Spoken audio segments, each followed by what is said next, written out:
बेबाक और बदन में ऐसी प्यास जो शादी के बाद भी कभी पूरी तरह बुझी नहीं। मेरी छाती भरी हुई है, कमर पतली और नज़रें ऐसी कि मर्द एक बार देख ले तो भूल ना पाए। शादी रोहन से हुई, सिर्फ 1 साल हुआ था शादी को। रोहन बहुत अच्छे इंसान हैं, लेकिन उनका बिजनेस उन्हें हमेशा बाहर रखता है। महीने में 20-25 दिन वो टूर पर रहते हैं। जब घर आते हैं तो थक कर सो जाते हैं। उनकी बाहों में वह जोश व गर्माहट जो पहले थी वह अब कम हो गई थी। मेरा बदन तरस रहा था किसी मर्द के मजबूत ताकत का, किसी की गर्म बाहों का। घर बड़ा और शानदार है, लेकिन अंदर से सुनसान। रोहन की माँ गुजर चुकी हैं। घर में सिर्फ मैं, रोहन और मेरे ससुर शिवराज जी रहते हैं। शिवराज जी 52 साल के हैं, लेकिन उम्र का असर बिल्कुल नहीं। रिटायर आर्मी ऑफिसर, चौड़ा सीना, मजबूत बाजू, लंबा कद, सफ़ेद दाढ़ी में एक अलग मर्दांगी। उनकी आंखें गहरी हैं, आवाज़ भारी और गर्म।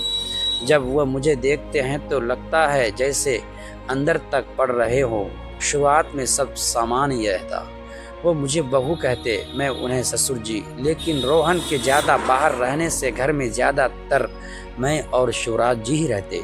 एक दिन ज़बरदस्त गर्मी थी। मैं किचन में ठंडा शरबत बना रही थी। शिवराज जी अंदर आए, सिर्फ लुंगी और बनियान में, पसीने से तर।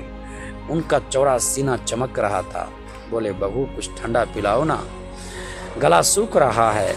मैं गिलास बढ़ाया तो गलती से शरबत उनकी बनियान पर गिर गया। मैंने जल्दी से कपड़े से पोंछना शुरू किया। मेरा हाथ उनकी गर्म सख्त छाती पर रुका। उनकी धड़कन तेज थी। वो मेरी आंखों में देखते रहे। धीमी गहरी आवाज में बोले, बहू तुम्हारा हाथ भी तो बहुत गर्म है, या मुझे ही आग लग रही है। मैं शर्मा गई, लेकिन हाथ नहीं हटाया। उस पल में कुछ देर हम ऐसे ही खड़े रहे। उस दिन से उनकी नज़रें बदल गई। कभी किचन में पीछे से गुजरते हुए मेरी कमर पर हाथ रख देते, कभी रात को मूवी देखते वक्त मेरे बगल में बैठ जाते, कंबल के अंदर हाथ मेरी जांघ पर रख देते, कभी सुबह मेरे कमरे में आते और बेड के पास खड़े होकर मुझे देखते रहते, जैसे मुझे अपना बना लेना चाहते हों। मैं रोकती नहीं थी, क्योंकि रोहन की गैर मौजूदगी में मेरा बदन तरस रहा था। शिवराज जी की नज़रें, उसका मजबूत बादत, उनकी गहरी आवाज़, सब कुछ मुझे बेचैन कर रहा था। एक रात रोहन फिर टूर पर गए। घर में सिर्फ हम दोनों थे।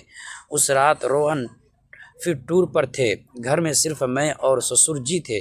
बारिश बहुत तेज़ हो रही थी, बिजली कड़क रही थी और अचानक पूरी लाइट चली गई। घर में अंधेरा छा गया। मैं अपने कमरे में लेटी थी। दिल तेज़ धड़क रहा था, नींद नहीं आ रही थी। ससुर जी की वह नज़रें, उनकी गहरी आवाज़, सब याद आ रहा था।